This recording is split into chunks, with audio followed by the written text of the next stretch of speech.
Let's talk about dreams a little bit today. Just a little bit. Do y'all dream? Now, Carol said she doesn't dream. She doesn't remember her dreams. I dream in color. I go first class. You know what I'm saying?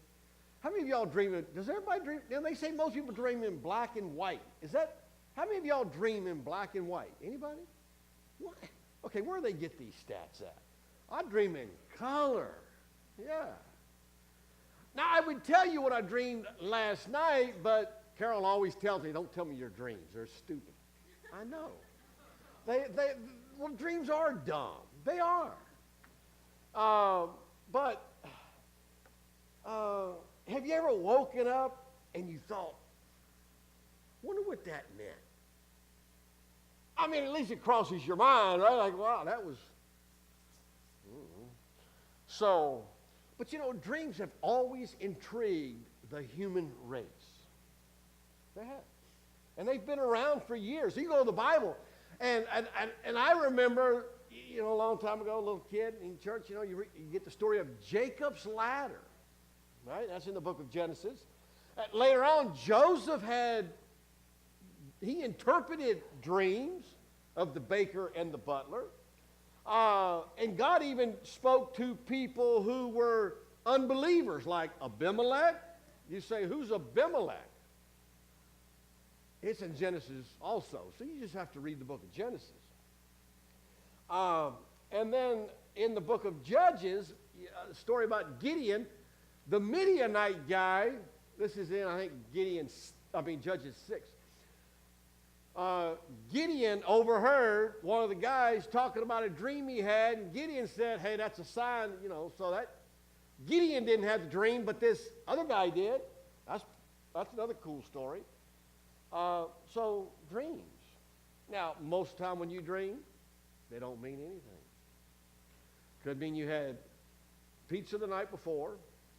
It could be you're worried about something, but God no longer communicates through dreams. In Hebrews chapter 1, the Bible says, long ago and at many times, and in many ways, God spoke to our fathers by the prophets. But then in these last days, He's spoken to us by His Son, whom He appointed the heir of all things, through whom also He created the world. So today we've got the Bible. It's complete. And so we have God's total revelation. But in Daniel's day, dreams were big business. Listen, in the ancient days, they had big, thick, I would say manuals.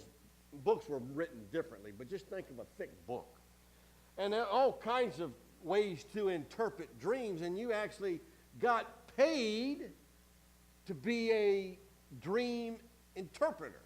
So I don't know how much money was in it, but I don't know, dream experts.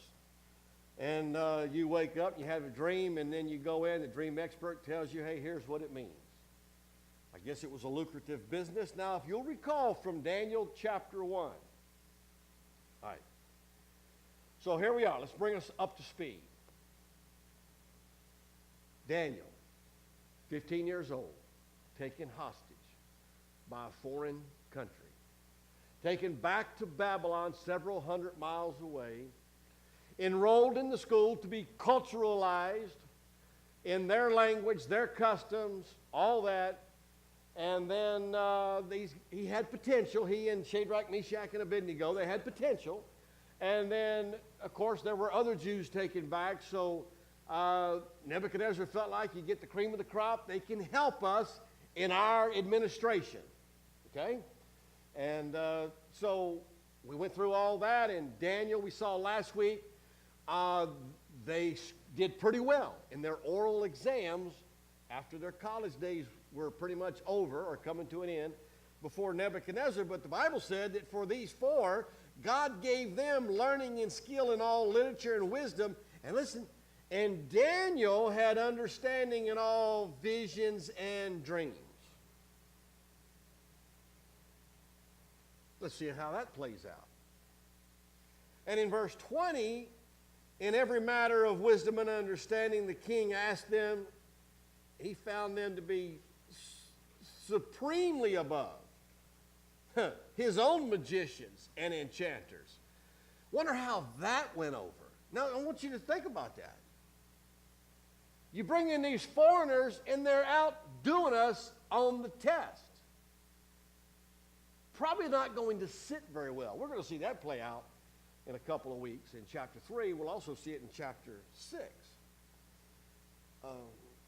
But it does seem a little unusual that they outdid Nebuchadnezzar's experienced staff. Oh, you're the king. I'm paying you guys the big bucks. And y'all might not be worth your money. Do you see where this is going? And I'm beginning to wonder, not only is the staff getting jealous, but I'm beginning to wonder if Nebuchadnezzar wonders if his guys are as smart as they say they are. So now we're in chapter 2. So this is where we pick up the story in chapter 2. This is when we come to Nebuchadnezzar's dream. So in the second year of the reign of Nebuchadnezzar, Nebuchadnezzar had dreams. His spirit was troubled, and his sleep left him. That is an intriguing verse. Here is a guy, the most powerful ruler in the ancient world at this time. He has nothing to worry about. Nothing. There are no other empires threatening him. None. He has total control, if you will. I mean, I don't know, there's nothing to be worried about. But he has a dream. He has a dream. And then he woke up, couldn't sleep, woke up in a sweat. What could possibly be troubling him? I mean, what could it be? I mean, he is a mover and a shaker. I mean, military expert. I mean, he's everything. And yet, he's got a bad case of insecurity. Now, have you ever wondered? Because, you know, we idolize the superstars, coaches, presidents, everybody. We just do. And you ever wonder how many are insecure? See, you walk around and you think because of all the glamour and the glitter and the gold, everybody's got all this security. You have no idea. Okay, let's just get on. Let's put something on the table. Everybody who breathes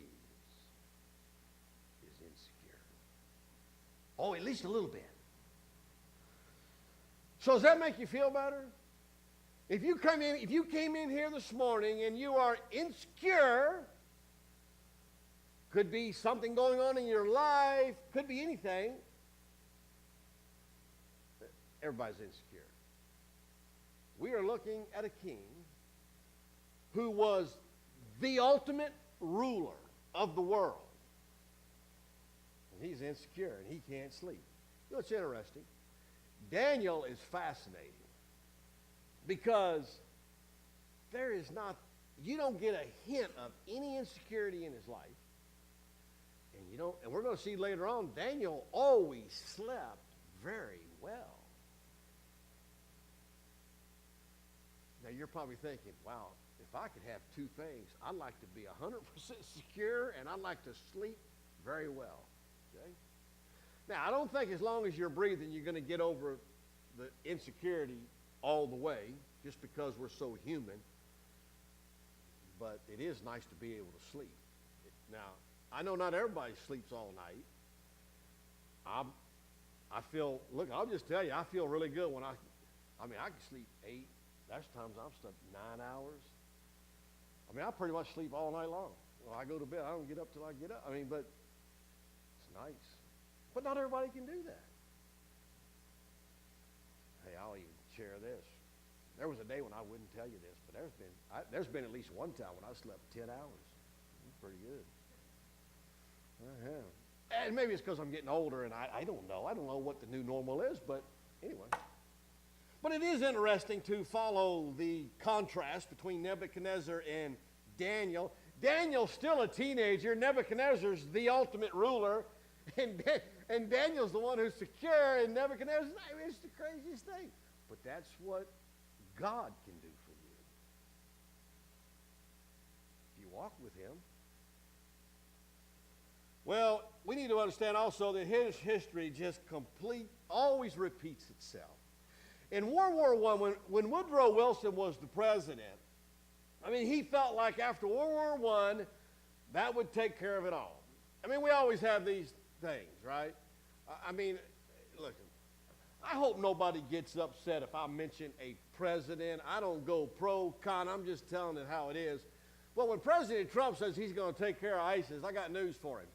That's all right, there'll always be somebody else. I mean, this is not... I'm sorry,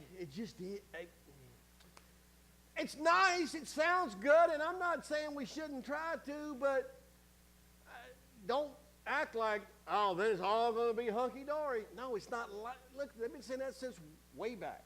So Woodrow Wilson said, look, we're going to make the entire world safe for democracy. I could go off on that tangent. Hey, we're Americans. We get democracy. A lot of the world doesn't. Anyway. And then if you study, like you go back to Germany and you had Kaiser Wilhelm II, then we got Hitler. We thought we'd get rid of Hitler. Then Stalin came on the scene. I mean, I'm just saying there's always somebody else coming on. And then in America, we thought if we got rid of Saddam Hussein, how'd that work out? Oh, we get rid of Gaddafi. How'd that work out? I mean, everybody thinks if we get rid of this, it's all going to be... No, it doesn't work out like that. No. It won't work out till Jesus comes.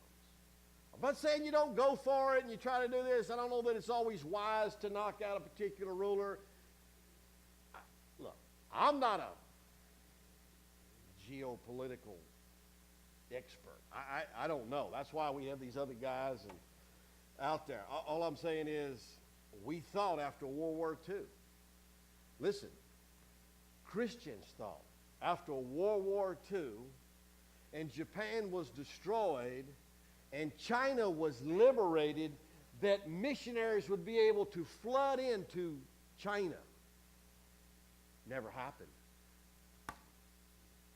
Communist China took over. And they battened down the hatches. Didn't let missionaries in. I say it's so hard to predict human behavior in some of these other countries. So, but here's what I know. God has the whole world in his hand, and he's able to work past all these issues, all the geopolitical uprisings and issues and all that facing us now. If that's the case, and it is the case, I think he can handle the stuff in your own personal life.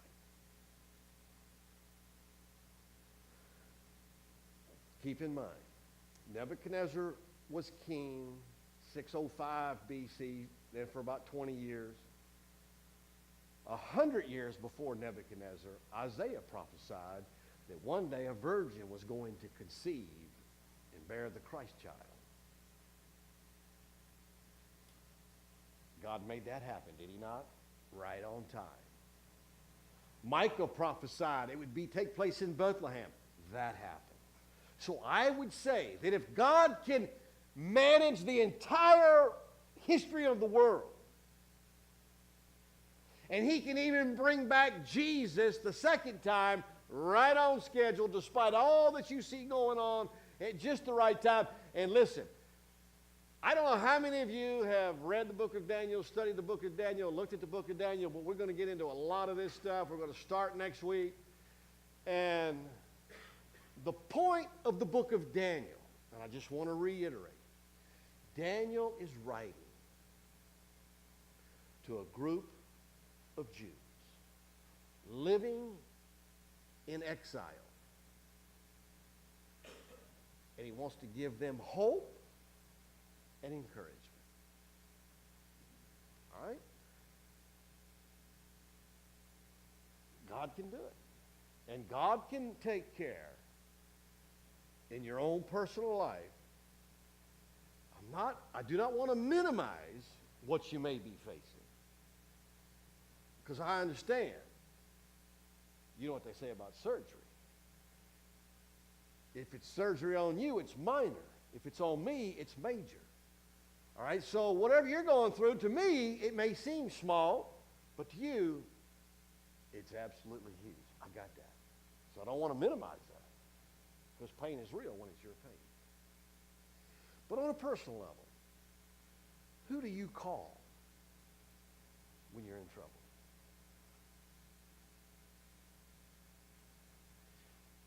Call the experts. That's what Nebuchadnezzar did, verse 2. So the king commanded that the magicians, he brought in the whole staff, the enchanters, the sorcerers, the Chaldeans, be summoned to tell the king his dream. So they came in and stood before him. Now, we live in a day, experts. Right? Everybody's an expert. Several years ago, Ravi Zacharias, now he is a Christian apologist, pretty well known. You can go on YouTube, find him, whatever. And he spoke, now get this, he spoke to a group of scientists at a Bell Labs laboratory in New Jersey. Now, at the time, another guy had come out with a book, an atheist, and he said, well, I'm not a Christian. I'm not going to go into all that. I'm sure you could Google it, go on to Amazon. Well, Ravi Zacharias spoke to this group of scientists, and here's was his topic: why I am not an atheist. Now, after he finished, he had a Q&A. And I know what you're thinking. They had questions about science. No, they didn't. No, they didn't. They had questions about the meaning of life. Not one question about science. Because every person has a soul. And everybody wants to know what life means. I don't know. That's at least one reason why Rick Warren's book, The Purpose-Driven Life, sold like 45 million copies. Best-selling nonfiction book of all time, because it dealt with the meaning of life. Now, people have talked about purpose and all that for decades, but at that particular time in America, or whatever history, that resonated. It still resonates. In other words, if we could clear away everything out of life and all the smoke, what would we really see?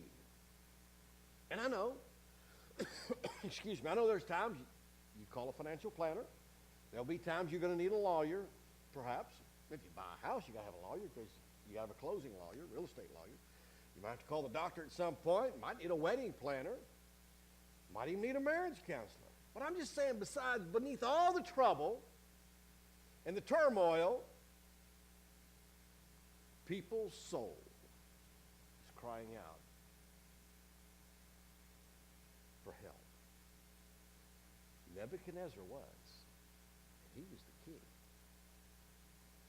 Because, listen, we'll talk about this next week, but the Babylonian Empire was known for all of its gold. Gold everywhere. Gold. This guy had it all. He was 20 times richer than Bill Gates and Warren Buffett put together. This guy was.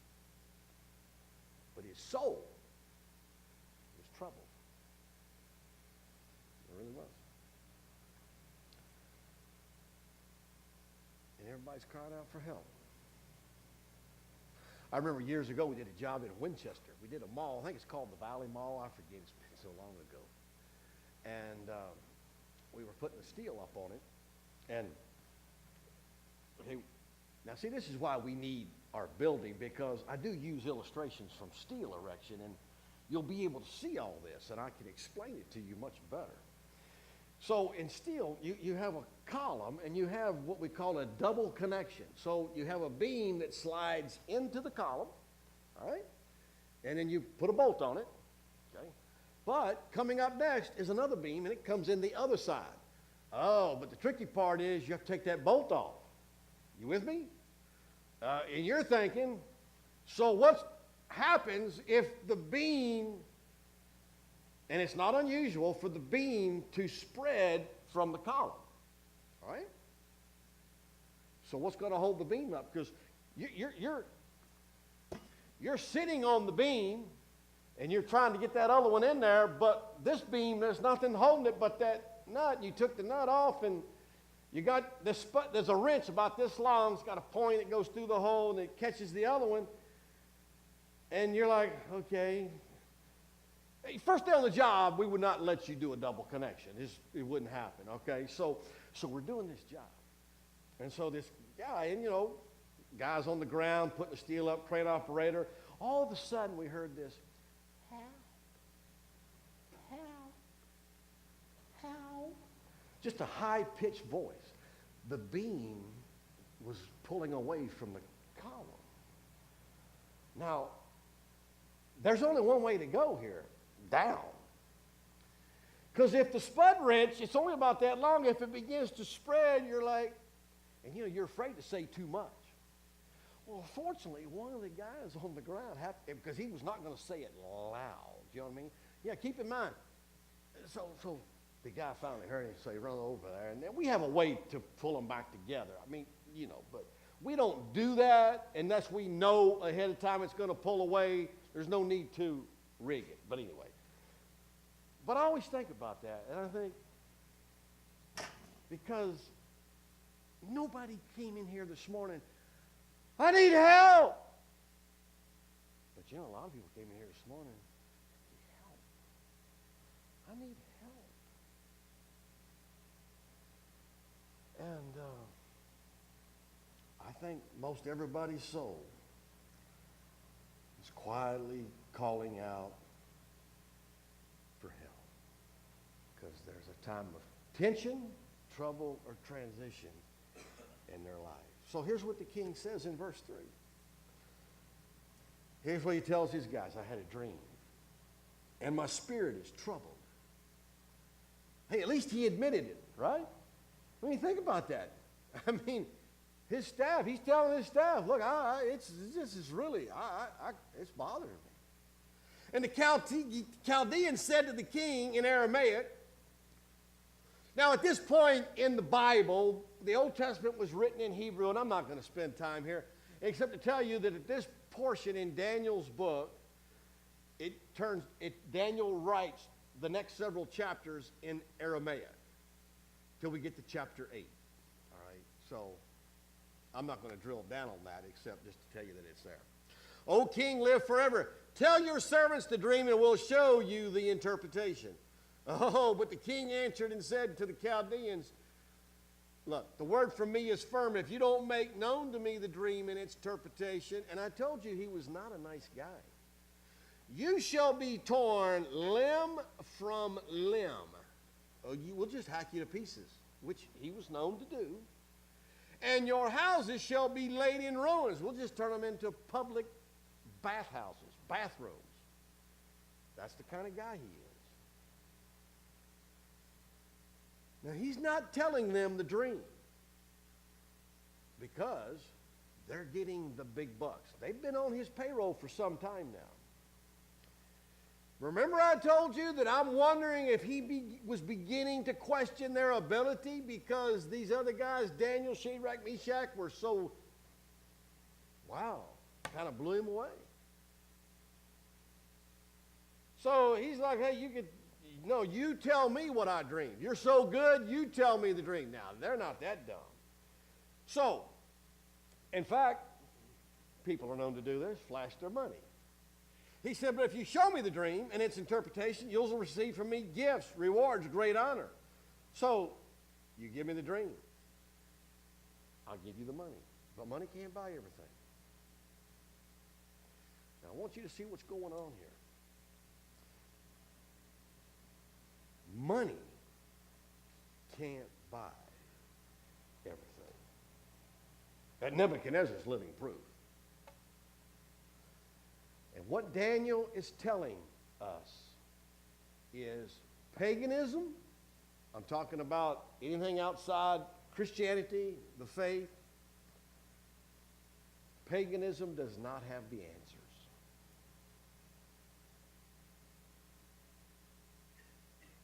You know, it's interesting that they seem to admit, they finally admitted that they didn't know. They said in verse 11, the thing that the king asked is difficult. No one can show it to the king except the gods, whose dwelling is not with flesh. Now, it is nice when people say, I don't know. I don't know. No one has all the answers.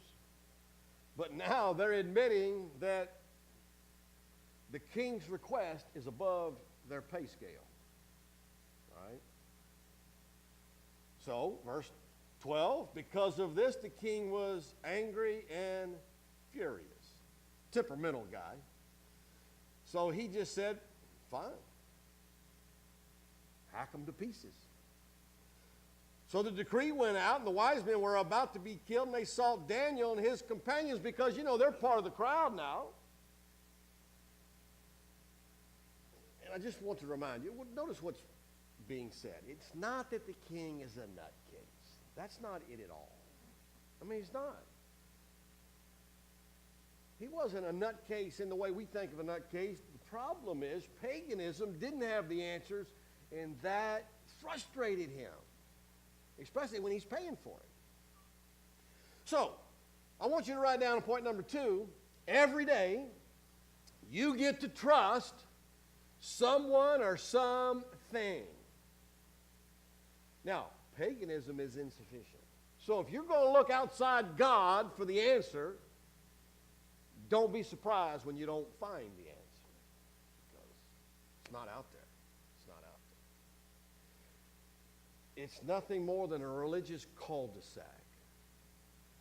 Now, I know in the days before Google Maps or whatever you use, GPS, today you may not come to a cul-de-sac, but have you ever, I'm sure everybody at some point, you took a shortcut and you were so proud of yourself until you came to that cul-de-sac.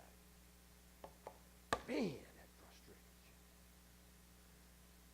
And that's what Daniel is telling us, that paganism is nothing more than a religious cul-de-sac. And it will leave you frustrated. So, verse 14.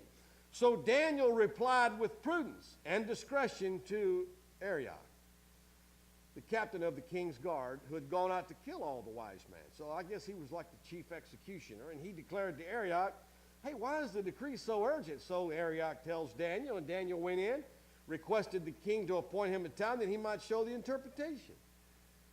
And I'm thinking, man, you know, Daniel's the only one who's calm, cool, and collected in this whole story. Now, you think about this. He did not know the interpretation at the time. Are you with me? He did not know he did not know.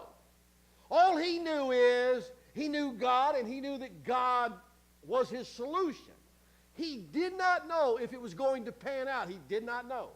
But he was calm, cool, and collected because he knew God could. That's it. He didn't know God would. He just knew God could. All right.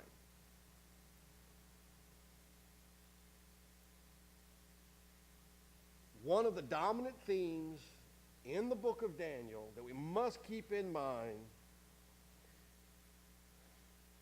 is that despite being taken hostage, despite living in exile, despite facing execution, God still loves you. He's omnipotent. He knows what you're going through. And he's all-powerful. And we go through a lot of painful things, from divorce to unexpected health issues, financial issues. There are more painful situations that we can find ourselves in, and God still loves you. And he can take your painful situation and one day bring honor and glory to himself through it. But here's what I want to go to next. Think of the gifts that you have.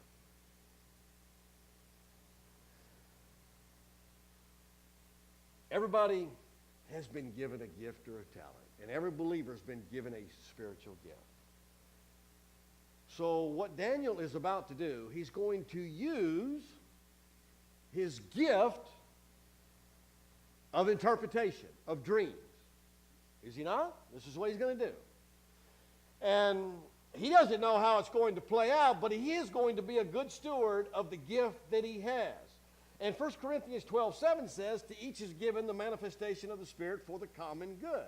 1 Peter says, as you've received a gift, use it to serve one another. Be a good steward of God's grace in your life. So you look around and you say as a believer, who can I help? Who can I help? On Sunday morning, you could say, okay, maybe there's a guest and I could help them feel at home. Maybe I could help someone with setup or tear down, or maybe I could help someone. I might just need to sit by someone today just to help them. Somebody might be going through a tough time. There's a lot of ways to help. Some people are good listeners. I've been told I'm not a good listener. That's why I'm not a good counselor per se. Okay, there's two ways to counsel.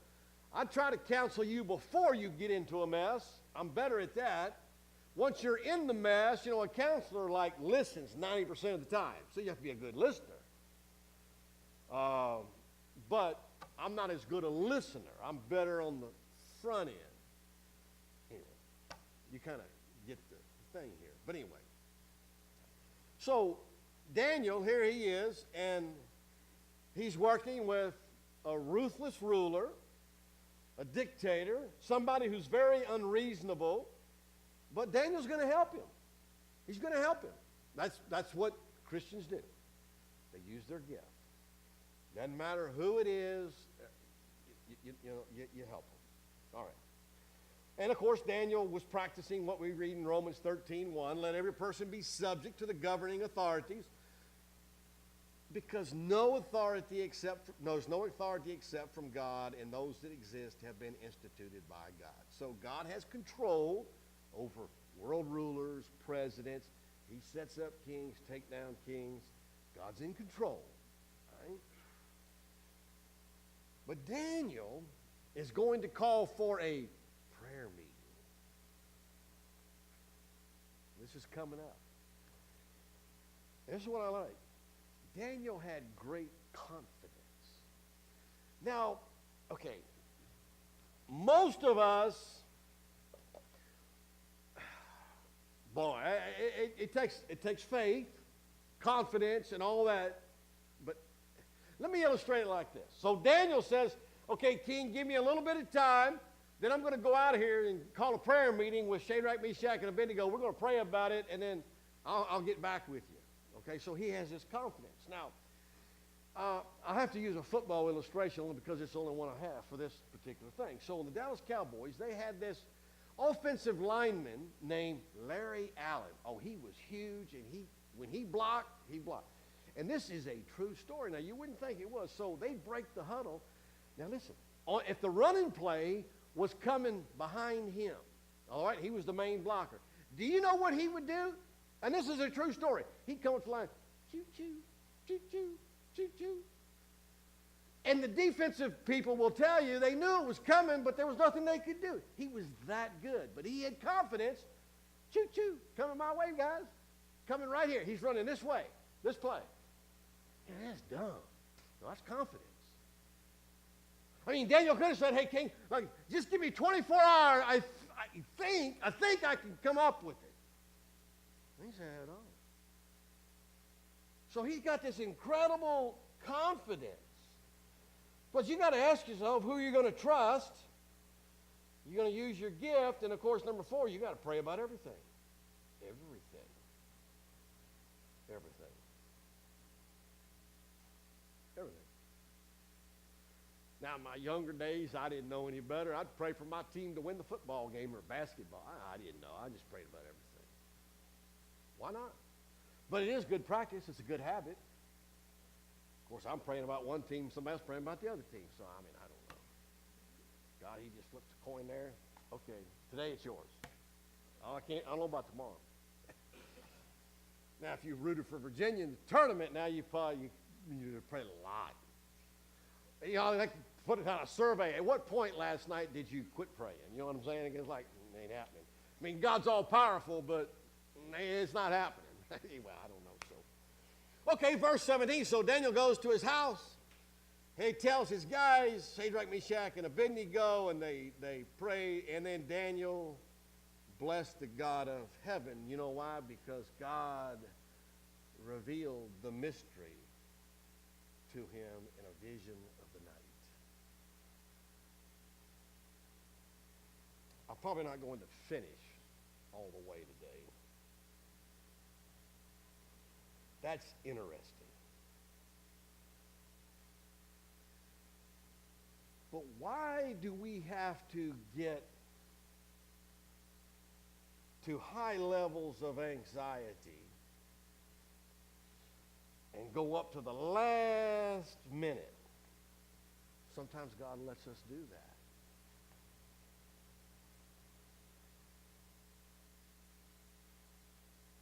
But here's what I know. Daniel had the gift of interpretation of dreams, but he was maxed out. You understand what I'm saying?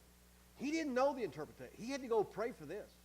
He had to go spend some time in prayer that night and pray for it. In other words, there are some things that God will not do outside prayer. I can't tell you what those are. That's why I said pray about everything, because you don't know. All I know is, from the text, I'm learning, there are some things that will never be yours outside prayer, because you will max out. And his only hope was for a miracle, or he's dead meat. Now, this is not the first time. In chapter 3, Shadrach, Meshach, and Abednego, they're gone, unless. Daniel 6, Daniel's gone unless. I mean, Daniel's always facing these precarious situations. Dick Eastman said, when man prays, God responds. Difficult situations change. Unexpected miracles occur. Now, I'm not suggesting that every difficult situation changes immediately during the nighttime. I don't know. All I'm saying is, without prayer, don't expect it. There's just something about prayer that can unleash God's power. It can give you the ability at times to solve problems. That's why you have to pray about everything. Everything. And I need to stop right there. I have to finish next week. But here's what I like about the book of Daniel. Because it's a book about hope and encouragement to people who are in lots of trouble, living in a foreign country. They don't know if they're ever going to see the promise of God. They don't know if their life is ever going to get turned around. They're far from home, and they want to get back to where they used to be. And you think, well, I have gone so far and run so far and strayed so far, I'm in Babylon. I want to get back to Jerusalem, and I don't know if it'll ever happen.